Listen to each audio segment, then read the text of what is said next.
केश सुरासुर मणुसिंद वंदिदं ओजगायिकं मलं पढ़नामि वर्धमानं तीर्थं धम्मस्य कथारं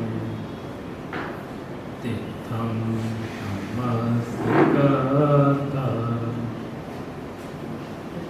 जीवमजीवं तपं जिणवरवसेण देवं देविन्द्रविन्द वन्दे वन्दे तं सर्वदा शिरसा वन्दे तं सर्वदा शिरसा।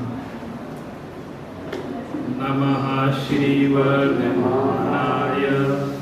निर्धूतकलिलात्मने सालोकानां त्रिलोकानां यद्विद्यादर्पणायते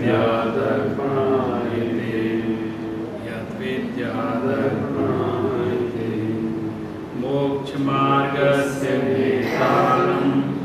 हेतारं कर्मभूमिरतां ज्ञातारं वैष्णवानां वन्दे तद्गुणलब्धये वन्दे तद्गुणलब्धये।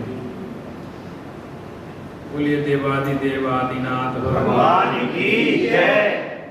बोलिए दशलक्षण महापर्व की जय।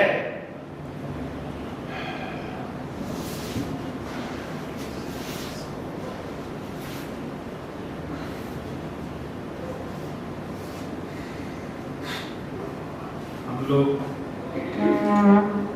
प्रतिदिन एक एक भावना पर विचार कर रहे हैं। आचार्यों ने जो 12 भावनाओं का चिंतन करने की प्रेरणा दी है, उसके पीछे सबसे बड़ा उद्देश्य हमें सांसारिक कार्यों के प्रति उदासीन बनाना है। हम उसके प्रति जो बहुत उत्साहित हैं और बहुत ज़्यादा आसक्त हैं, वो उसको कम कराना चाहते हैं। और उनके उपदेश का एक क्रम भी है। जैसे कोई बच्चा, उसको कोई बुरी आदत लग जाए तो जो माँ बाप होते हैं वो कैसे भी करके वो आदत छुड़ाने का प्रयत्न करते हैं। भाई ये इसके जीवन के लिए ठीक नहीं है। वो जिद करता है, मुझे करना है, ऐसा करना है, लेकिन माँ बाप कई उपाय करके उसके बारे में बताएंगे कि ये बुरा है, उससे जो हानियाँ होती हैं उसकी गिनाएंगे। फिर इसके बाद वो इससे किस व्यक्ति को क्या दुख हुआ ये उसको दिखाते हैं। तरह तरह के उपाय करके उनको वो उस आदत को छुड़ाना चाहते हैं। इसी तरह हमारे पंच परमेष्ठी भगवान भी हमको 12 भावनाओं के माध्यम से जो हमारी संसार के और उसके कार्यों के प्रति आसक्ति है और जो उसके प्रति विपरीत मान्यता हमारे अंदर बनी हुई है, उसको छुड़ाने की कोशिश कर रहे हैं। बड़ा मनोवैज्ञानिक क्रम है। आप मनोविज्ञान की दृष्टि से देखें ना, तो बड़े मनोवैज्ञानिक क्रम से 12 भावनाओं का उल्लेख। जैसे सबसे पहले अनित्य भाव, तो उसमें क्या सिखाया कि ये जो संयोग हैं जितने पर पदार्थों के, इनका स्वभाव बतलाया कि ये अनित्य हैं, ये क्षणभंगुर हैं, ये सदा काल रहने वाले नहीं है। ऐसा बता करके हमारी भावना उससे। आप देखो अपरिग्रह का सिद्धांत जैन दर्शन का बहुत बड़ा सिद्धांत है। अपरिग्रह के सिद्धांत के मूल में भी अनित्य की भावना है। परिग्रह किस चीज का? जब कुछ नित्य है ही नहीं, जब सब अनित्य है, जिसके मन में ये ख्याल आ जाएगा कि सब अनित्य है, तो वो परिग्रह होता ही स्थायी करने के लिए, हर चीज को नित्य बनाने के लिए, तो वो परिग्रह के प्रति उसकी आसक्ति कम हो जाएगी। क्योंकि जब सब अनित्य है तो हम किस चीज के प्रति कितनी आसक्ति रखें, क्या करें, उसके प्रति कितना जुड़ाव रखें, सब चीज के प्रति उसकी आसक्ति कम होती चली जाती। अब यहाँ पर 12 भावनाओं के माध्यम से आचार्य भगवान हमें हमारे जो सांसारिक कार्यों के प्रति, संयोगों के प्रति जो बहुत ममत्व है, एकत्व बुद्धि है, इसको छुड़वाना चाहते हैं। और हमारा जो दुख है वो करुणा बुद्धि से उनको दुख देखा नहीं जा रहा, उनको लग रहा कि ये तो अज्ञान के कारण, मिथ्यात्व के कारण परेशान हो रहे हैं और हम इनको रास्ता बतलाएं। तो एक प्रकार से ये स्टेप बाय स्टेप हमको वो चीज उससे तोड़ने की कोशिश करें। तो सबसे पहले जो संयोग हैं वो अनित्य हैं, उनका स्वभाव बता दिया कि वो तो कभी भी खत्म हो जाएंगे, और जिस चीज के बारे में हमें पता चल जाए कभी भी खत्म हो जाएगी तो उसके प्रति हमारा ज्यादा राग रहता नहीं है। जो चीज क्षण भंगुर होती है वो ज्यादा देर टिकेगी नहीं, तो उसके प्रति राग वैसे ही कम हो जाता है। तो हर पदार्थ के प्रति अनित्यता का एक भाव इस भावना के माध्यम से व्यक्त किया। फिर एक दूसरा स्टेप, सेकंड स्टेप आया। हम लोग मानते नहीं है ना, बोले अनित्य है, लेकिन शरण तो वही है ना, भले ही अनित्य है लेकिन शरण तो वही है ना। वो जो संयोगी पदार्थ है हमारी शरण तो वही है ना, इतना तो मान लें हम। तब उन्होंने बताया ये अशरण है, ये वास्तविक शरण भी नहीं है। जो पदार्थ स्वयं स्थायी नहीं है, नित्य नहीं है, उसकी शरण आप स्वीकार करेंगे तो कितनी देर शरण रहेगी। जब ये क्षणभंगुरता की बात बतलाई जाती है तो एक नदी का उदाहरण दिया जाता है। बहती हुई नदी है, बोले कोई भी व्यक्ति उसी पानी में दोबारा डुबकी नहीं ले सकता, क्योंकि एक डुबकी ली और फिर दोबारा ली, तब तक पानी बह गया, दूसरा पानी आ गया। तो आप एक नदी में एक ही पानी में दोबारा डुबकी नहीं ले सकते, जब तक दूसरी लेंगे तो पानी बदल जाता। तो वे ये जो क्षणभंगुरता का सिद्धांत है, पर्याय प्रतिपल बदलती चली जा रही है, और जो चीज निरंतर परिवर्तनशील है उस पर हमारी सारी बुद्धि टिकी हुई है, और जो नित्य है, शाश्वत है, उस तरफ हमारी दृष्टि नहीं। तो वो कह रहे हैं कि आप उस नित्यता के अंदर सुख खोजो, अनित्यता में सुख है नहीं तो कहां से खोजें। तो दूसरी भावना में ये बताया कि ये तो अशरण है। हमने कहा शरण है तो बोलेंगे नहीं, अशरण है, अनित्य भी है अशरण भी है, दोनों ही बात। लेकिन हम संसारियों की बुद्धि फिर भी नहीं मानी।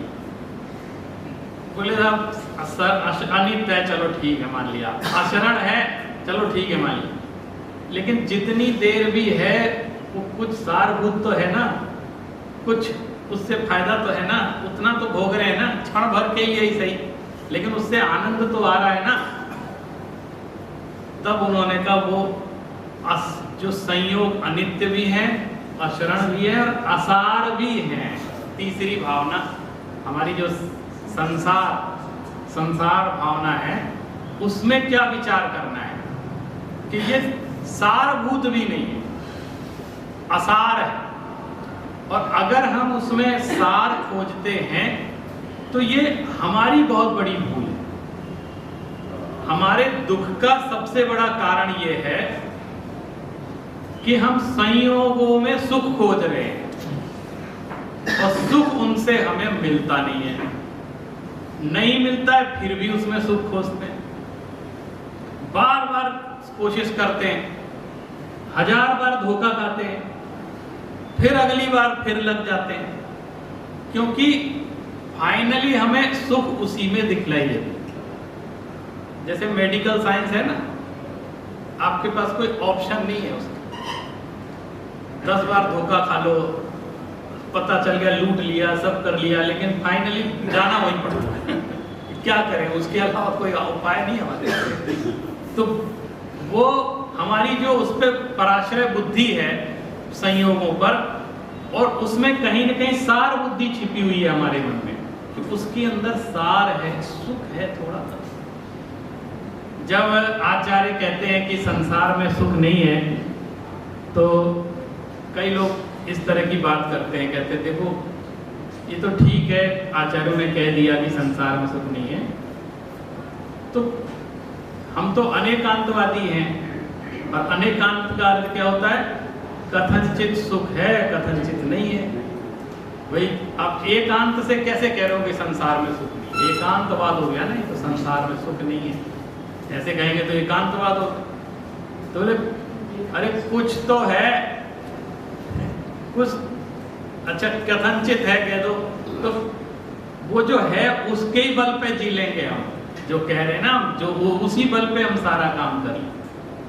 कथनचित कुछ थोड़ा बहुत, अरे क्षणी की सही है तो ना, ये तो कहीं तो मान लो, जो इतने लगे हुए हैं तो कहीं तो स्वीकार कर लो, नहीं तो काय के लिए लगे हुए।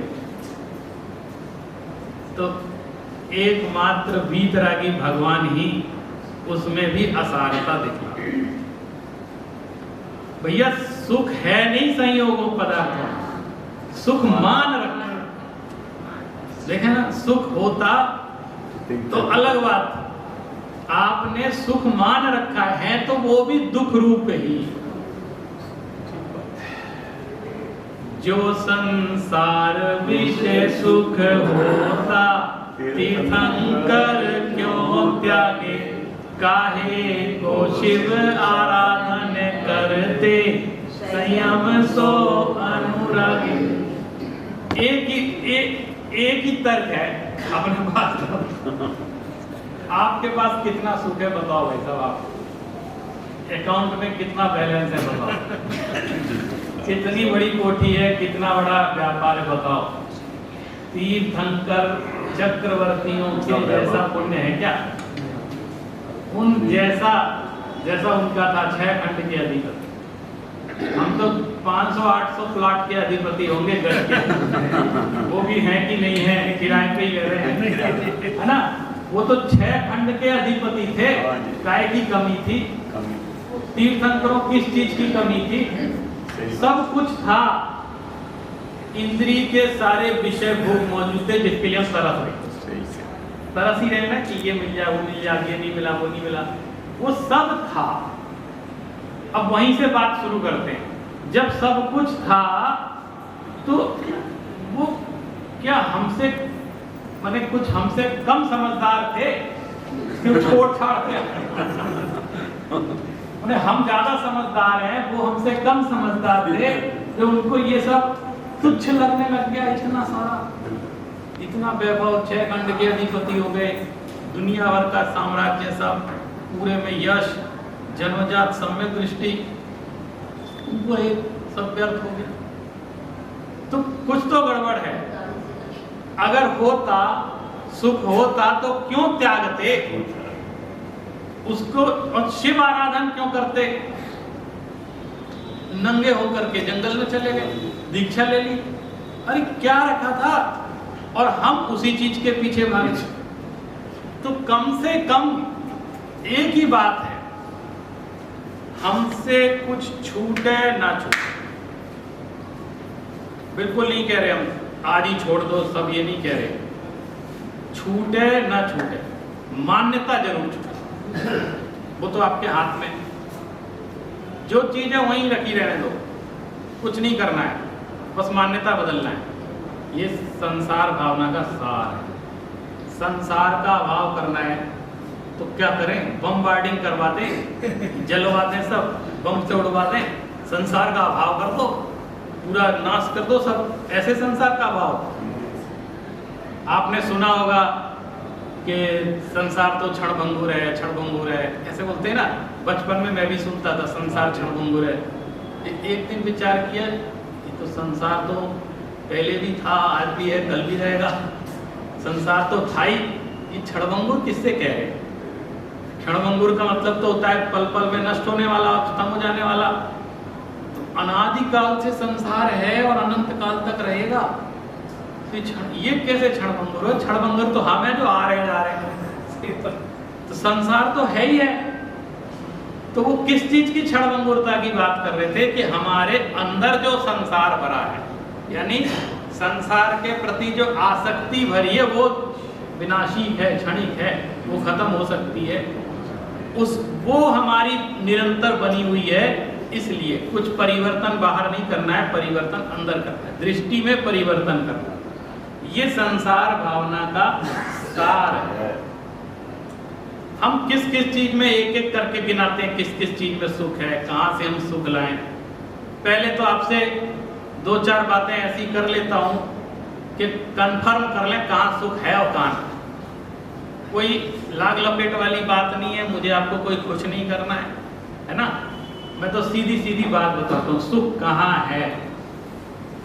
हम करते चाहे कुछ रहे, लेकिन मान्यता में हमें ये बात पता होनी चाहिए, और जो मान्यता में जो सुधर गया उसकी आगे भी गति सुधरती है और दुख नहीं होता है। वैसे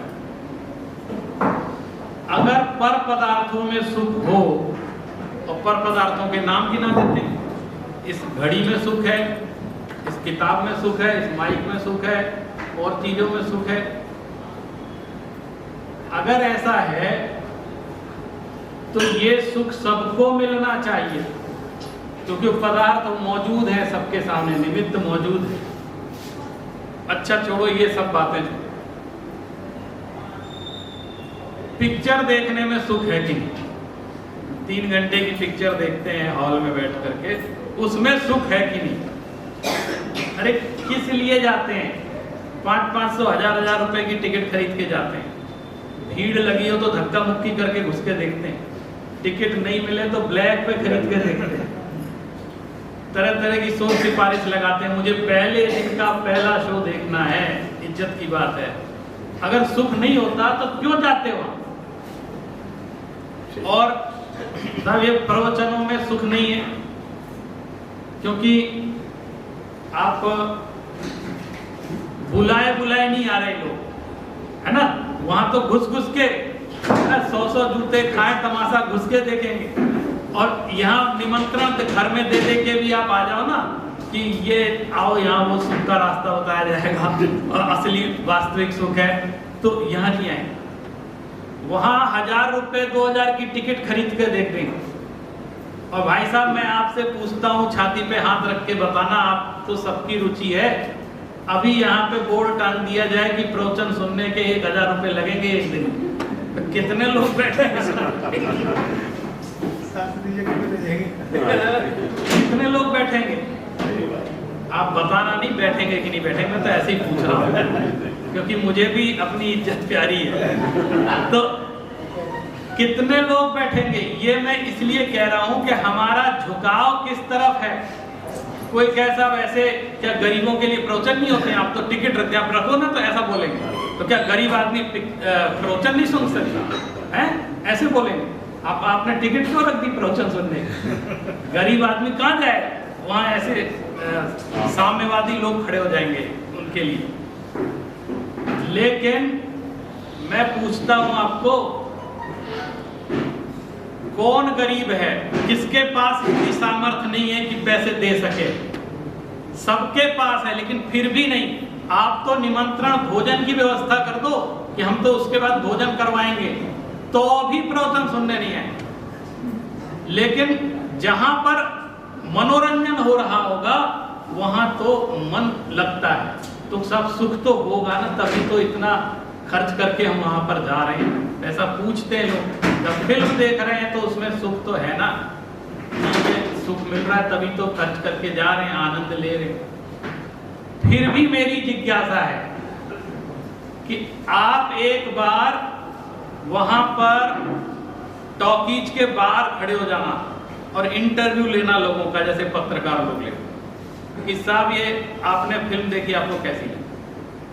तो अलग अलग कमेंट्स मिलेंगे। कोई कहेगा मेरे सारे पैसे बर्बाद हो गए, टाइम भी बर्बाद हो गया, इतनी बकवास पिक्चर। अब कोई कहेगा ठीक थी, ज्यादा मजा नहीं, कोई कहेगा बहुत अच्छी।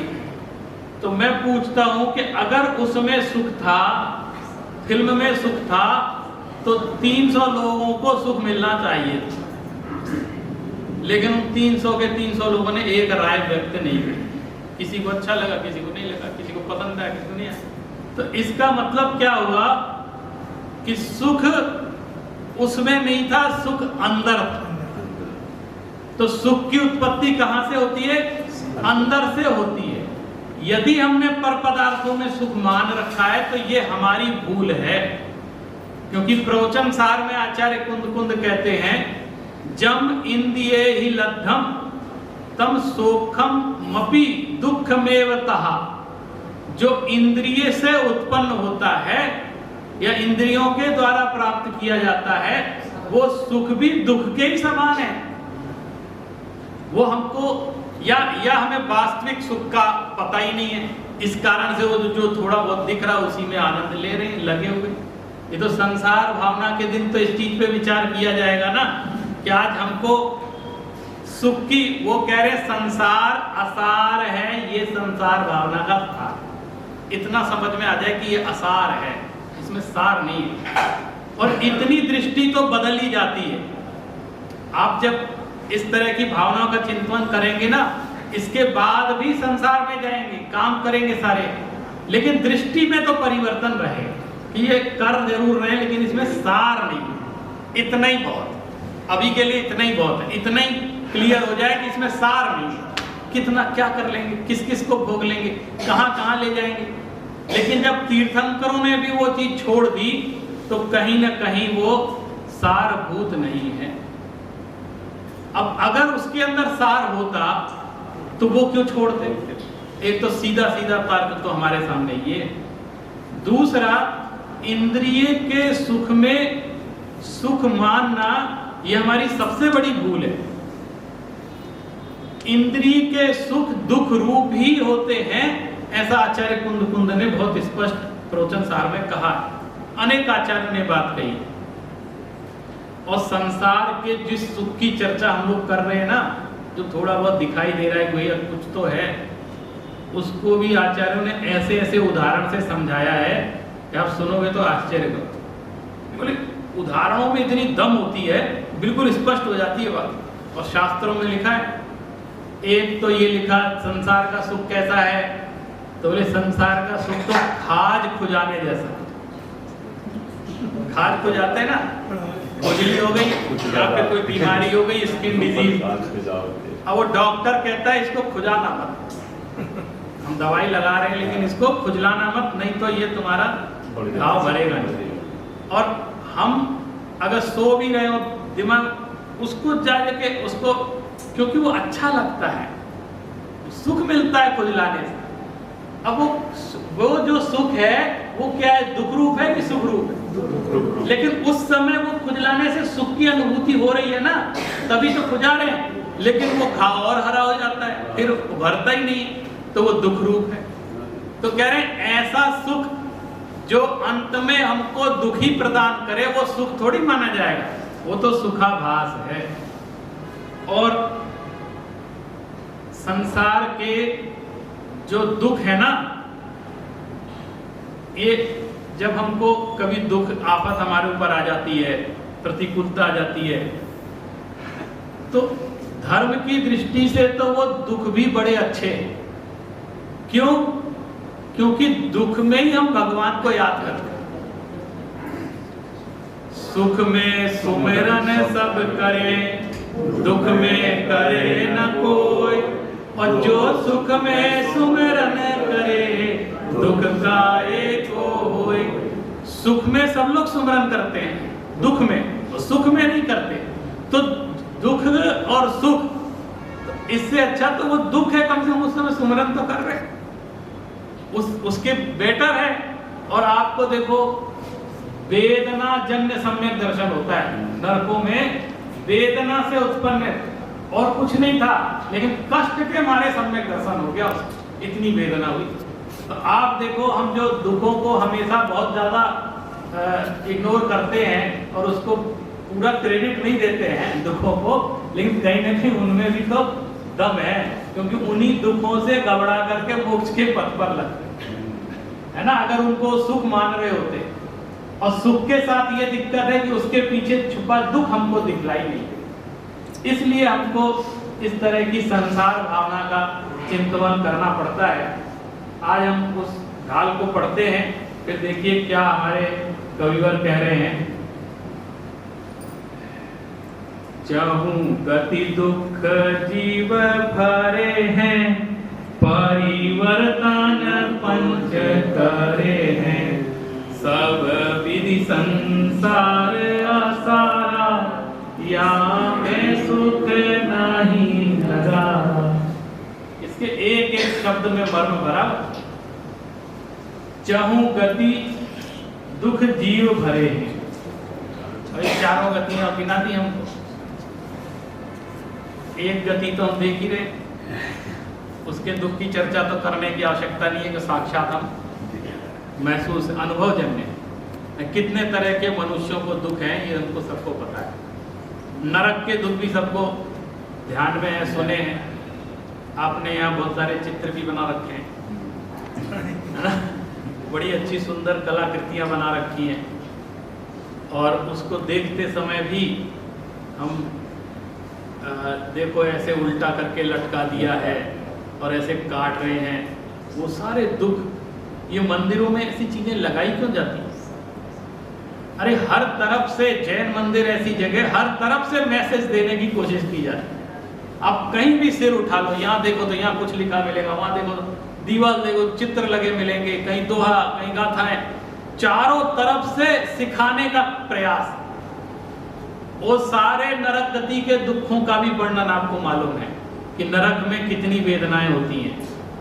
और दो गतियां हो गई, एक त्रियंच गति है, आपने शुरू की ढालें पढ़ी होंगी तो वो सारी गतियों के दुख पूरे गिनाए बहुत सारे। और ये जे त्रिभुवन में जीव अनंत, सुख चाहे दुख से भयवंत, ताते दुख हारी सुख का, कहे सीख गुरु करुणा था। दौलत राम जी ने भी बहुत शुरू में ही पहले ही तर्क दे दिया, जितने अनंत जीव हैं एक बात कन्फर्म है कि सुख चाहे दुख से भयवान। सब सुख चाहते हैं और दुख से सब करते हैं, ये कन्फर्म है। इसलिए उनके सुख के लिए और दुख के हरण के लिए शिक्षा दी जा रही है। पहली बात ये तो है, दुख से तो डर ही रहे ना उस सुख की, लेकिन वो सुख कहाँ है ये समझ में नहीं आ रहा, ये कंफर्म नहीं हो पा रहा है कि वो सुख कहाँ पर है। इसलिए हम इंद्रिय के सुखों को सुख माने बैठे हैं, उसमें अहम बुद्धि किए हुए हैं, उसमें सुख बुद्धि किए हुए हैं, इसलिए इस चीज पर विचार किया जाता है। अच्छा, ये तीन गतियां हो गई, अब एक चौथी गति है। और स्वर्ग जाना तो सब चाहते हैं, हम भी चाहते हैं, आप भी चाहते हैं कि सब कैसे पुण्य करें कि स्वर्ग की प्राप्ति हो। और जो कोई चला जाता है सबके नाम के आगे स्वर्गवासी पहले से ही घोषित कर देते हैं। ये मालूम है क्यों करते हैं ऐसा? भैया वो कहीं गए हो वो जाने, लेकिन हम तो अपनी शुभकामनाएं करते हैं। ये तो उनकी मति गति जाने, उनके कर्म जाने, लेकिन ये हमारा शिष्टाचार है, सभ्यता है कि हम किसी को भी नरकवासी, आतंकवादी भी मर जाए तो उसको स्वर्गवासी ही, ये हमारा शिष्टाचार। लेकिन बोलने से कोई स्वर्ग नहीं जाता। और स्वर्ग के दुख, देवगति के दुख, उनको आप अभी कार्तिकेय अनुप्रेक्षा पढ़ना, उसमें बहुत सारी गाथाएं। देवगति के दुखों को भी जिनके लिए लोग तरस रहे कि हमको देवगति मिल जाए, वो देव मनुष्य बनने के लिए तरस रहे, वो मनुष्य देव बनने के लिए तरस रहे। जो जहां है वहां का होकर राजी नहीं। वो कह रहे हैं हमको स्वर्ग जाना, वो कह रहे नहीं हमें तो मनुष्य बनना है, वो वहां परेशान है, हम यहाँ परेशान है, दोनों परेशान। तो यही बहुत बड़ा दुख है, दोनों परेशान है। हम वहां जाना चाहते हैं, वो यहाँ आना चाहते हैं। उन देवों में भी भेद है। तो कोई थोड़ा सा ज्यादा लग्जीरियस है तो जिसको कम लग्जरी मिली है वो उसको देखकर चिंतित है। वहां उनके ये मानसिक दुख, चलो उसको इतनी व्यवस्था मिली हमें नहीं मिली, वो इसको लेके परेशान। और तरह तरह के वहां भी मन मुटाव चलते रहते हैं, वो उनको लेकर के चिंतित परेशान रहते हैं। उसके बाद भी कल जैसा कहा था कि अंत समय में तो उसकी भी स्थिति बहुत ज्यादा जुला करके चहुं गति दुख जीव भरे हैं और परिवर्तन पंच करे। 5 प्रकार का परावर्तन होता है। कौन कौन सा? द्रव्य, क्षेत्र, काल, भाव, भव और भाव। इस तरह कितने पुद्गल परमाणुओं का हमने भोग कर लिया है, कितने छोड़ दिए हैं। तो इस तरह हमारा द्रव्य परिवर्तन होता रहता है, निरंतर कर्म परमाणु आते जाते रहते हैं। अंदर से भी देख लो, बाहर से भी देख लो, एक भी दुनिया में ऐसा पदार्थ नहीं है जिसका भोग हमने आज तक किया और किस भोग की तलाश कर रहे हैं। ये जो हमें चाह रहे हैं ना, हमको ये मिल जाए वो मिल जाए, ये कई अनंत बार भोग चुके हैं, भोग के छोड़ चुके, अनंत बार अनादिकाल से कर ही क्या रहे हैं। तो कह रहे अनंत बार भोग चुके, सब कर चुके, जिनकी हम तलाश में अभी फिर रहे हैं, उसकी असारता बतला रहे। फिर भी तुम्हें मिला नहीं ना, कुछ छोड़ के ही आना पड़ा ना, इसलिए उसकी असर। द्रव्य परिवर्तन परावर्तन, द्रव्य क्षेत्र, ऐसी कोई जगह नहीं है, प्रदेश नहीं है जिसका भोग हमने ना किया हो। तीनों लोकों में ऐसा कोई स्थान नहीं खाली जहां आप रह के नहीं आए, सब जगह होकर के आए, चले गए, आगे चले गए, आगे सब होता रहा। माने परिवर्तन यानी आना जाना लगा रहा। द्रव्य, क्षेत्र, काल, पूरा सर्किल अच्छे से नापा है। उत्सर्पणी काल में भी रहे हैं हम, अवसर्पणी काल के भी हर काल में हम रहे हैं। ये भी परावर्तन हमारा बहुत होता रहा। अब ये बातें जिनवाणी नहीं बताए तो कौन बताए? बताओ कि आपने ये सब बहुत अच्छे से किया है। कषायों का भाव बहुत किए, भाव परिवर्तन बहुत हुआ है, स्थिति अनुभाग बंद बहुत हुआ है। सब तरह के भोग पंच परावर्तन में हम फिरते रहे हैं, लेकिन सब विधि संसार असारा। सब विधि से देख लिया, हर तरह से नाप लिया, तौल लिया, लेकिन ये संसार तो हमको असार, कहीं सार हमको कुछ रंच मात्र भी सार कहीं दिखाई दिया। और उसका सबसे बड़ा परिणाम यह है कि हम आज भी संसार में, तो हमने उसमें ही सुख मानते रहे, उसमें ही घूमते रहे, उसमें ही फिरते रहे। इसलिए हमको ये सारा का सारा कभी इधर चले गए, कभी उधर चले गए, और इसलिए असारता दिखा रहे हैं कि जब हम सब कुछ भोग करके आज यहाँ बैठे हो, हमारा भोगना कुछ बाकी रह नहीं गया है। आज भी हमारे अंदर ललक है किसी चीज की, तो उसके प्रति जागृत कर रहे हैं कि वो तुम भोग चुके हो, पहले भी भोग चुके हो। आज इतना परेशान हो रहे हो, लेकिन पहले भी भोग चुके हो। लेकिन उसके बाद भी हमको सार उसमें नजर आया नहीं। सब विधि संसार असारा और या में सुख ना ही लगा रहा, कहीं भी हमको सुख उसमें दिखाई नहीं दिया। इन चीजों में कहीं भी हमको रंच मात्र सुख नहीं दिखाई दिया।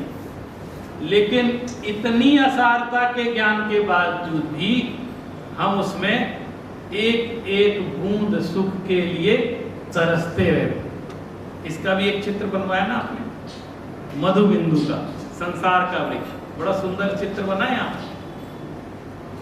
और आज प्रवचन सुनने के बाद एक बार फिर से देखना उसको। चित्र को कई दृष्टि से देखा जाता है। कला की दृष्टि से बड़ा कलाकार ने बड़ा सुंदर बनवाया, बनवाने वालों ने बड़ा सुंदर बनवाया, कलर बहुत अच्छा किया, ये सब देखना। लेकिन इसके बाद वो जो मैसेज दे रहा है, ये संसार का चित्र हर मंदिर में रहता है और वृक्ष बना रहता है, सब रहता है। लेकिन इसकी जो मैसेज है, और आपको एक विशेष बात बताता हूँ, ये मधु बिंदु का दृष्टांत कहलाता है संसार का वृक्ष, और ये दुनिया के कई साहित्य में ये दृष्टांत पाया जाता है। माने सिर्फ जैन साहित्य में तो है, लेकिन दुनिया के कई भाषाओं के कई साहित्य में इस जो चित्र की और इसकी जो वर्णन है, उसका वर्णन संसार की असारता बताने के लिए लिखा रहता है। आपको उसकी कहानी पता होगी पूरी की पूरी कि ये संसार का वृक्ष क्या समझा रहा है, लेकिन संक्षेप में मैं एक बार फिर से आपको बता देता हूँ कि उसका अर्थ क्या है। एक बार नहीं 10 बार बताएंगे, लेकिन अर्थ समझ में आना चाहिए। एक सेठ जी थे, बहुत व्यापार करने निकले, काफी माल लेकर निकले थे, और पहले के समय में समुद्र में से यात्राएं होती थी। तो समुद्र में वो माल लेकर कहीं दूसरे देश जा रहे थे कि हम इससे अच्छा खासा हमको मुनाफा हो जाएगा, और बीच में तूफान आया और वो नाव पलट गई उनकी और वो समुद्र में। तो इस समुद्र को संज्ञा दी है भव समुद्र की, ये संसार समुद्र में फंस गया। फिर हे मुझे कोई बचा ले, परेशान हो गए, और वो किसी तरह कृपा से किनारे लग गए, कहीं किनारा उनको मिल गया। तो बोले चलो जान बची। यानी इस भव समुद्र में भटकते भटकते अनंत पर्यायों में घूमते घूमते फाइनली मनुष्य की पर्याय मिल गई। उसका संकेत क्या है? वो किनारे लग गया, माने उसको मनुष्य की पर्याय मिल गई है। अब मनुष्य की पर्याय मिल गई तो चलो जान बची तो लाखों पाए, किसी तरह चलो लुट गया जो था सामान, जो हो गया तो हो गया, लेकिन कम से कम हम बच तो गए, हम मनुष्य पर्याय में तो आ गए। ये कान मिल गए, आंख मिल गए, दिमाग मिल गया, सुनने लायक समझने लायक कुछ तो हो गया। अब तो हो सकता है त्रियंच गति में समझ में नहीं आ रहा था, नरक में जान की आफत पड़ी थी, स्वर्ग में ऐश्वर्य में डूबे थे, तो यहाँ तो कम से कम मनुष्य गति में सब हो सकता है। और मनुष्य गति मिलने के बाद भी भारत जैसा देश मिल गया, और भारत जैसा देश मिलने के बाद भी जैन धर्म जैसा धर्म मिल गया, जिनवाणी का समागम मिल गया, तीर्थंकर का सानिध्य मिल गया, जिन मंदिर मिल गया।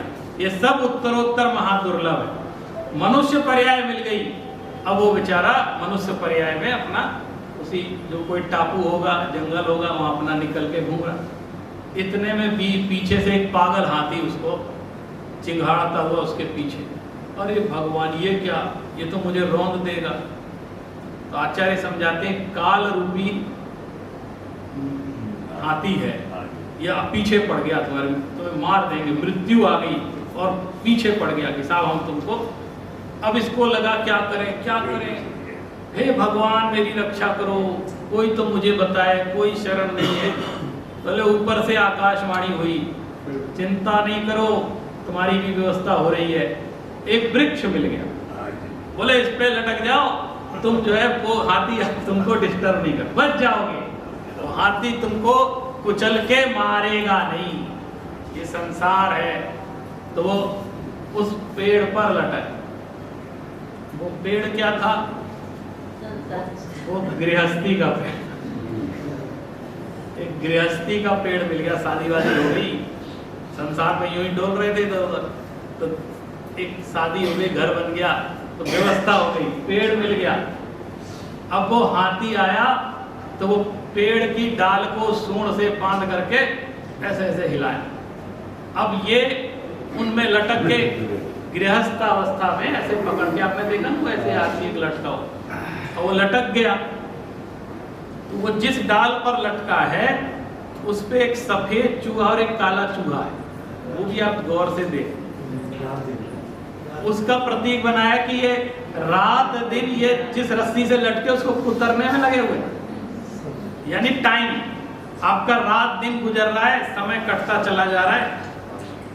अब ये उस पर लटका, ऊपर मधुमक्खी का छत्ता था, उसके ऊपर वो मधुमक्खी का छत्ता, वो हाथी जब पेड़ हिला रहा था ना तो मधुमक्खियां भिनभिनाने लगी।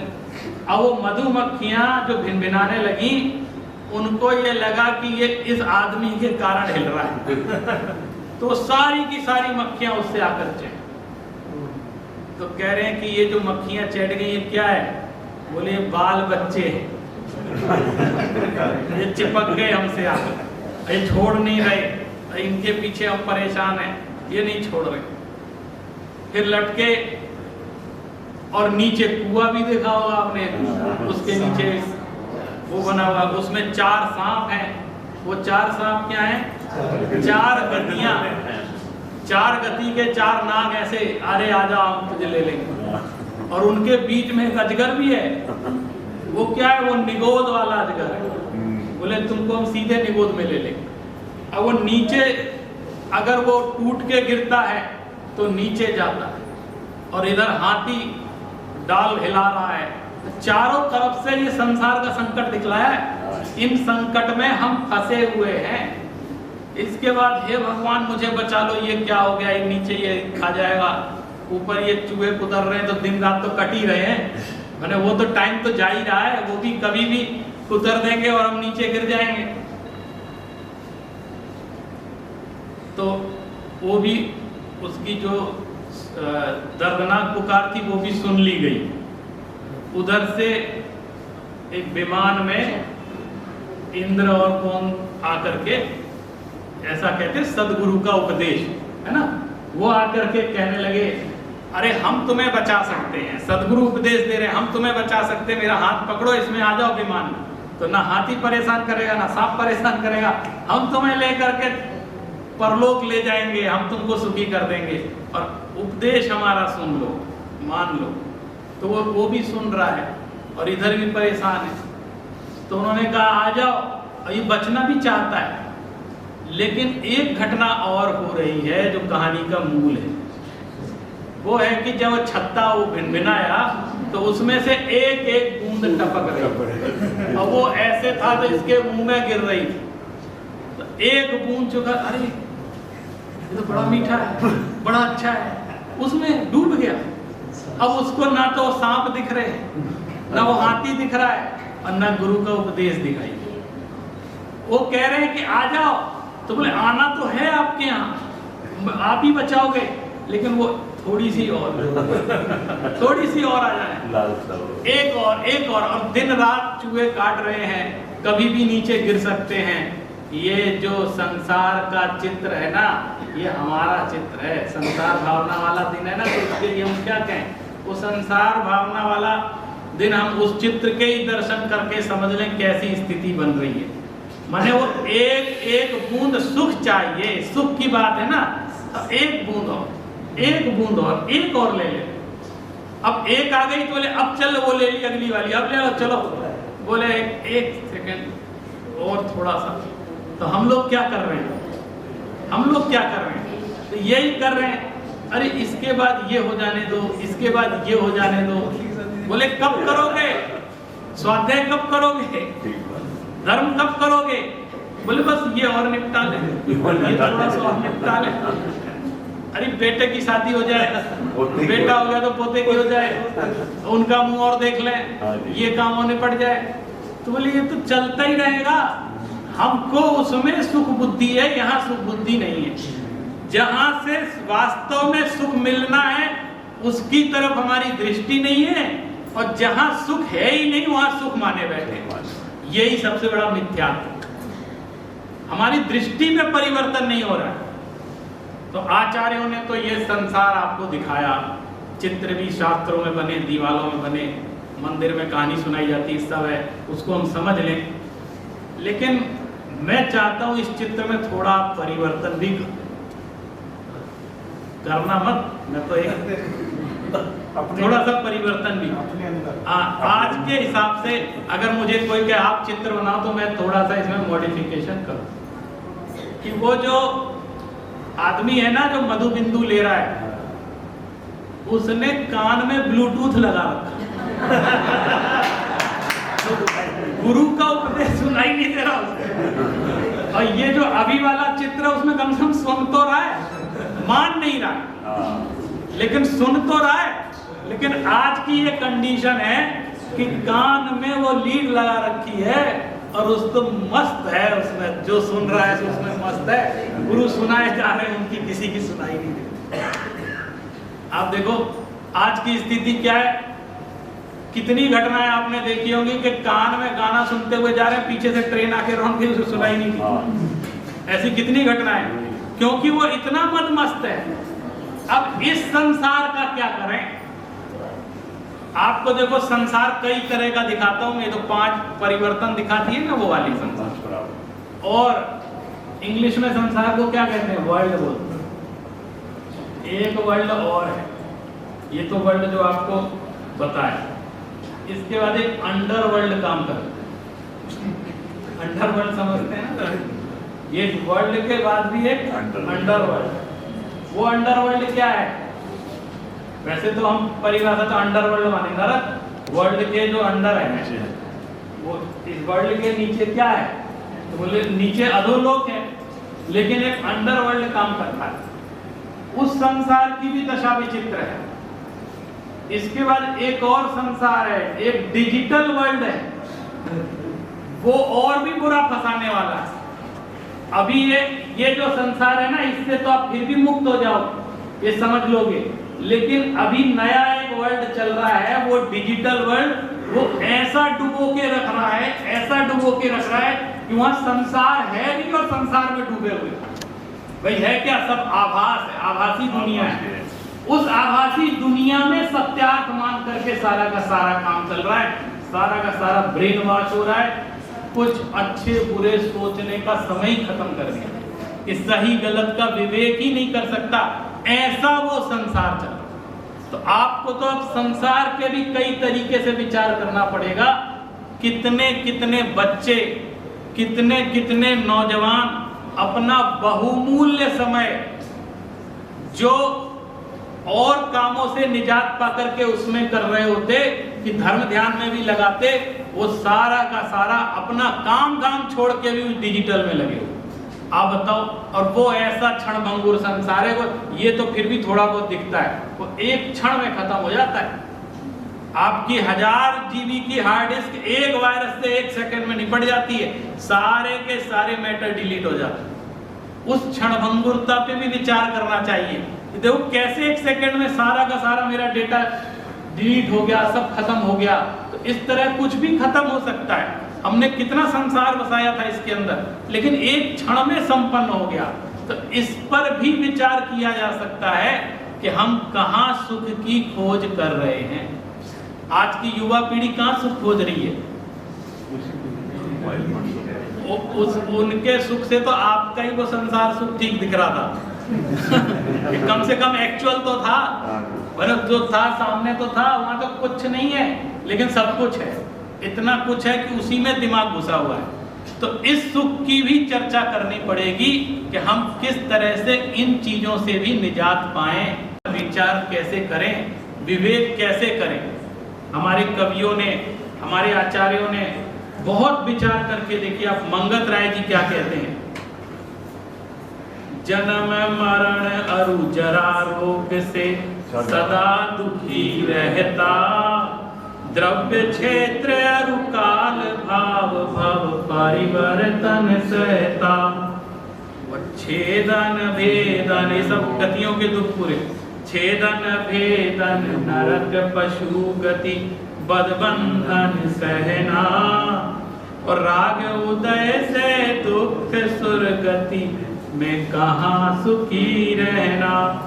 भोग पुण्य फल हो एक इंद्री, क्या इसमें लाली, कुतवाली दिन 4 वही फिर खुरपार उजाली। मानुष जन्म अनेक विपत्ति में, कहीं न सुख देखा, पंचम गति सुख मिले शुभा शुभ को में तो लेखा। कितनी भाव भर के वो बातें कह रहे हैं। जब हम इसको डूब करके पढ़ते हैं, इसमें खो जाते हैं, तो कितनी भाव में विशुद्धि आती है कि देखो ये संसार का स्वरूप है। हमारे भूधर दास जी कवि भी एक छंद कितना प्यारा, जो हम लोग को राजा राणा छत्रपति याद है, वह संसार भावना में क्या बोलते हैं? दाम बिना निर्धन दुखी, कहूँ न सुख संसार में, सब जग देखो छान। कोई जिसके पास पैसा नहीं है वो दुखी है। दाम बिना निर्धन दुखी। निर्धन क्यों दुखी है? बोले पैसा नहीं। और तृष्णा वह धनवान, जिसके पास धन है तो वो तो सुखी हो जाना चाहिए, बोले वो तृष्णा के मारे परेशान है ना। और कहूँ न सुख संसार, बोले देख लिया साहब हमने, कहूँ न सुख संसार में, सब जग देखो छान। एक कवि और एक गीत, एक भजन आता है, संसार में सुख सर्वथा, न काहू के दिखे, कोई तन दुखी कोई मन दुखी कोई धन दुखी दिखे। ये 3 दुख है। बोले एक आदमी हमको ऐसा नहीं मिलता जो सर्वथा सुखी दिखे। लेकिन आपको सर्वथा सुखी कौन दिखाई देता है? ईमानदारी से कहना, कौन है जो सर्व सुखी दिखाई देता है? अरिहंत भगवान, सिद्ध भगवान, वो सर्वतंत्र स्वतंत्र है, वो सुखी है। तो जो सुख का मार्ग है उसकी तरफ हमारा ध्यान नहीं है। एक वैद्य जी थे, एक साधु थे, वो हमेशा इसी तरह संसार में सुख सर्वथा ना काऊ के दिखे ऐसे गाते हुए अपना निकलते थे। तो एक सेठ जी रोज उनको कुछ भिक्षा देते थे। बोले क्या गाते रहते हो, संसार में सुख सर्वथा ना, तुम्हारे पास कुछ है नहीं, पहनने को कपड़ा नहीं, रहने को घर नहीं, तो तुम्हें तो सब दुखी ही दुखी दिखाई देगा। हम लोग देखो क्या आनंद से रहे। बोले नहीं, तुम्हें पता नहीं है, ये सब ऐसे ही है। बोले नहीं ऐसा, वो रोज उनकी भी श्रद्धा थी, रोज देते। बोले देखो तुम जिनको अपना मान रहे हो ना, कोई तुम्हारे है। बोले नहीं, मेरा बेटे हैं 2-3 बहुत अच्छे, मेरी पत्नी है, ऐसे कैसे कह रहे हो, हमारा कोई नहीं, हम सुखी हैं बहुत आराम। बोले नहीं, तुम कभी चेक करना। तो बार बार जाते थे और वो कहते थे कि तुम ये सब छोड़ो गृहस्थी और चलो हमारे साथ हो जाओ, चलो तुम। लेकिन वो मानता नहीं, सेठ मानता नहीं। तो सेठ को एक दिन बोले तुम ऐसा करो, तुम अब आज एक परीक्षा करके देखो। बोले तुम अपने घर में नाटक करके सांस रोक के लेट जाओ कि मैं तो मर गया, और फिर देखो तमाशा मैं दिखाता हूँ। तो बोले चलो ठीक है, ये भी करके देख लेते हैं। तो वो एक सांस रोक के अपने, तो घर में आए तो मच गई। साहब सेठ जी चले गए, सब रोने लगे, बच्चे रोने लगे, पत्नी रोने लगी, सब रोने लगे। इतने में वो साधु वैद्य का वेश बना करके वहां से, बोले क्या रोना, क्यों मचा रखा है?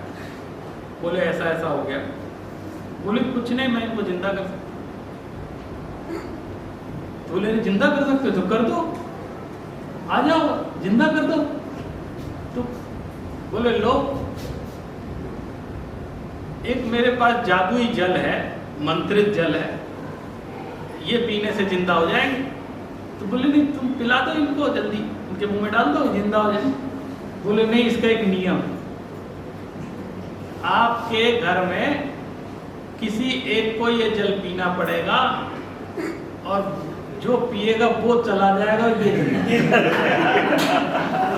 ये जल का प्रभाव, ये आपको मानना।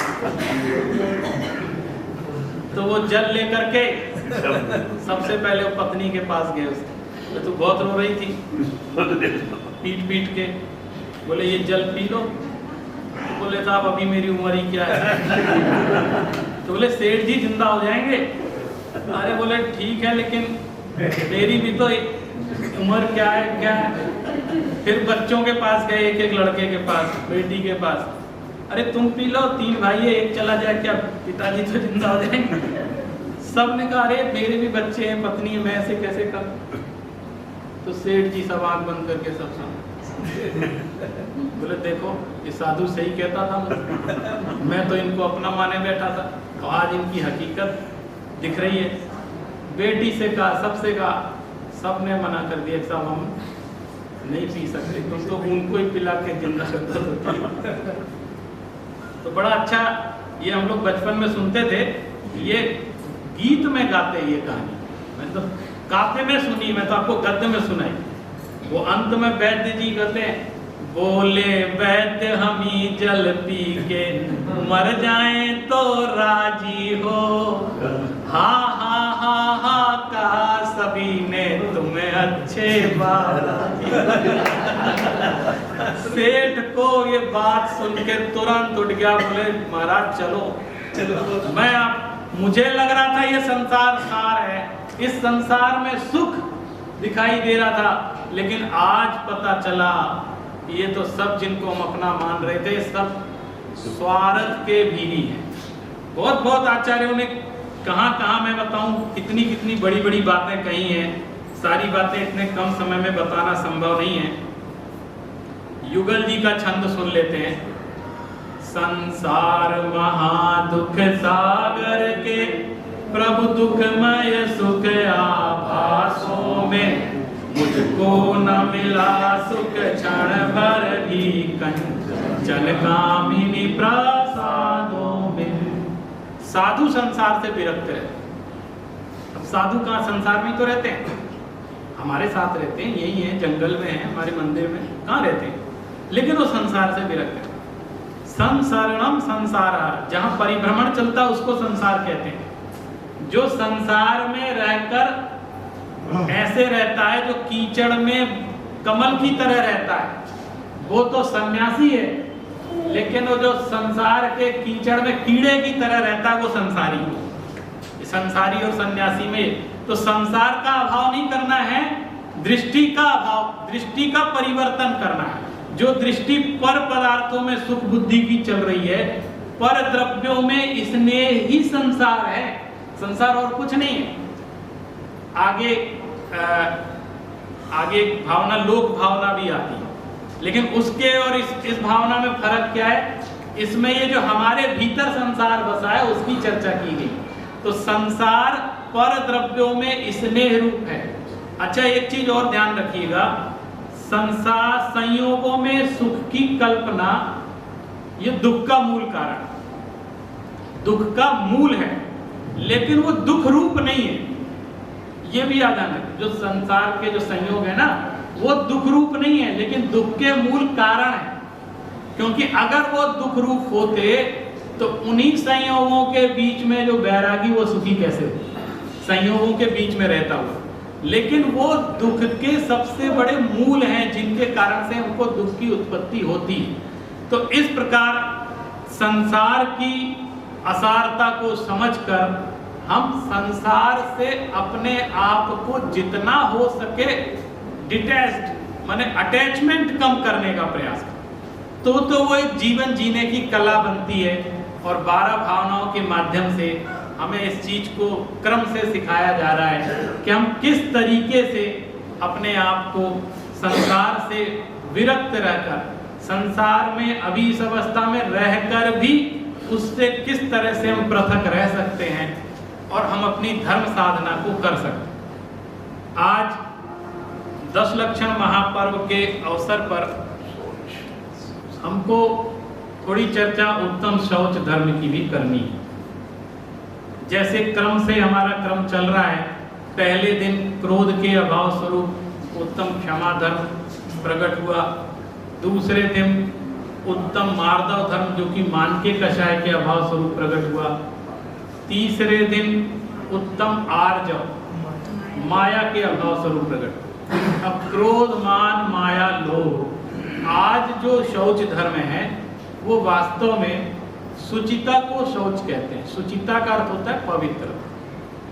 तो लोभ कषाय के अभाव स्वरूप सुचिता धर्म आत्मा में प्रकट होता है, ये आत्मा का स्वभाव। लोभ कषाय के अभाव का अर्थ क्या है? सारी कषायों का। सुचिता कैसे होगी? जब सभी कषाय, माने अब ये स्थिति आ गई है जीव की कि चारों कषायों का उसका भाव गया, तो इतनी पवित्र हो गई उसकी आत्मा। क्रोध चला गया, मान चला गया, माया चला गया, है ना, अब लोभ भी चला गया। तो लोभ कषाय के अभाव स्वरूप आत्मा में शुचिता धर्म प्रकट होता है। और अगर हम ये कहें कि कषाय के अभाव स्वरूप प्रकट होता है, अकेला लोभ नहीं, पूरी संपूर्ण कषायों के अभाव स्वरूप हमारे अंदर हमारी आत्मा में उत्तम शौच धर्म, उत्तम शब्द जो कि सम्यक दर्शन का सूचक है, हमारे अंदर उत्तम सुचिता धर्म प्रकट हो। और उसके लिए हमारे पूजन में भी हमारे आचार्यों ने भी कहा कि धरि हृदय संतोष, करहु तपस्या देह सो, शौच सदा निर्दोष, धर्म बढ़ो संसार में। एक चीज इसमें कही कि धरि हृदय संतोष, एक कहीं ना कहीं ये तो करना ही पड़ेगा, आत्मा में संतोष धारण करना, हृदय में संतोष। और जब तक संतोष का अर्थ क्या? वो लोभ के अभाव। लोभ है ना हर चीज का बहुत ज्यादा, कहते लोभ की कोई सीमा नहीं है। लोभ पाप को बाप लगाना, सारे पाप की जड़ में वो लोभ रहता है। तो लोभ, कहीं ना कहीं हमको लोभ का संवरण तो करना ही पड़ेगा। एक श्लोक मुझे बहुत अच्छा लगता है, वो सुना करके मैं अपनी वाणी को विराम दूंगा। बहुत मार्मिक श्लोक है, इसको हमें अपने जीवन में लाने का प्रयास करना चाहिए। अकृत्वा पर संतापम अगत्वा खल मंदिरम अनुल्लंघ्य सताम वर्म यत् स्वल्पम तदपि बहु। इसमें श्लोक में बड़ी गंभीर बात कही गई है कि एक व्यक्ति जो संतोषी है ना, वो क्या कहता है, साहब देखो मैं अपना जीवन जी रहा हूँ किसी तरह, लेकिन मुझे अकृत्वा पर संतापम, मुझे जीवन में किसी को कष्ट ना देना पड़े, मैं कोई ऐसा कार्य ना करूं कि किसी को कष्ट दे के मैं कोई लाभ उठाऊं। तो देखो साहब किसी को कष्ट नहीं होना चाहिए। और अगत्वा खल मंदिरम, और मुझे दुष्टों के घर ना जाना। होता है ना कि साहब मालूम है खराब आदमी है लेकिन लाभ भी उसी से, तो उसके आगे जाके हाथ जोड़ते हैं, उसकी खुशामद करते हैं।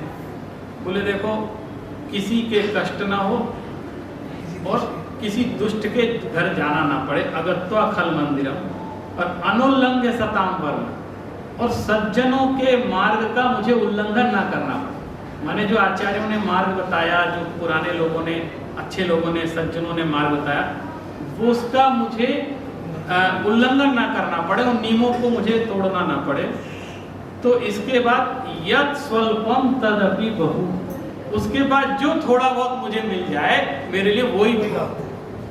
माने ये तीन चीजों से मुझे बचा के रखो। एक तो मुझे किसी को कष्ट दे करके कुछ लाभ हो तो मुझे नहीं चाहिए, और एक किसी दुष्टों के आगे मुझे हाथ पैर जोड़ना पड़े और लाभ हो तो ऐसा मुझे नहीं करना।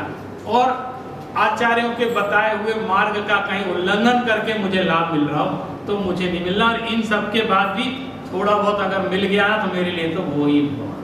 तो ऐसा संतोष हृदय में धारण करके हम अपनी आत्मा के उत्तम सुचिता धर्म को प्रकट करने का प्रयास करें। इसी भावना के साथ आज की वाणी को विराम देते हैं। हाँ, एक भजन करके फिर बोले महावीर भगवान की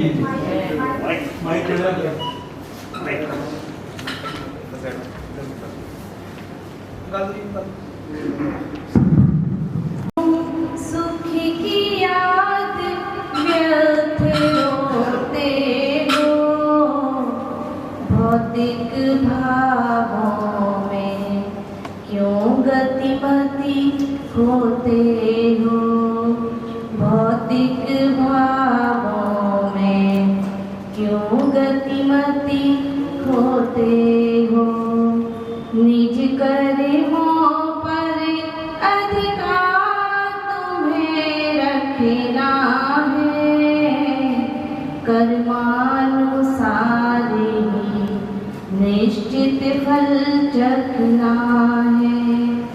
यह कर्मवाद का झरना सदा बहेगा, सुख नहीं रहा तो दुख भी नहीं रहेगा, सुख नहीं रहा तो दुख भी नहीं रहेगा। जीवन में सुख दुख का समान डेरा है, यह हर्ष विषादों ने जग को घेरा है। अज्ञानी जन व्याकुल होते घबराते, ज्ञानी जन कष्टों में भी सुख पाते हैं। है वीर वही जो सहेगा, सुख नहीं रहा तो दुख भी नहीं रहेगा। व्याकुल होने से कष्ट न कट सकते हैं, रोने धोने से सकते हैं। जो भोग भाग्य है उससे कौन बचा है, ये तो निज कर्मों ने ही स्वयं रचा है। क्यों व्यर्थ रो रहे जग कायम समझेगा, सुख नहीं रहा तो दुख भी नहीं रहेगा। कष्टों का स्वागत करो, कसौटी जानो, दृढ़ता सहुरता का तुम महत्व पहचानो। तप त्याग साधना संकट में मुस्काना, सुख दुख दोनों में समता भाव धराना। है कौन न जो इस गति को धन्य कहेगा, सुख नहीं रहा तो दुख भी नहीं रहेगा। कर कर तुम सुख की याद व्यर्थ रोते हो, भौतिक भावों में क्यों गतिमति खोते हो। रामोचरण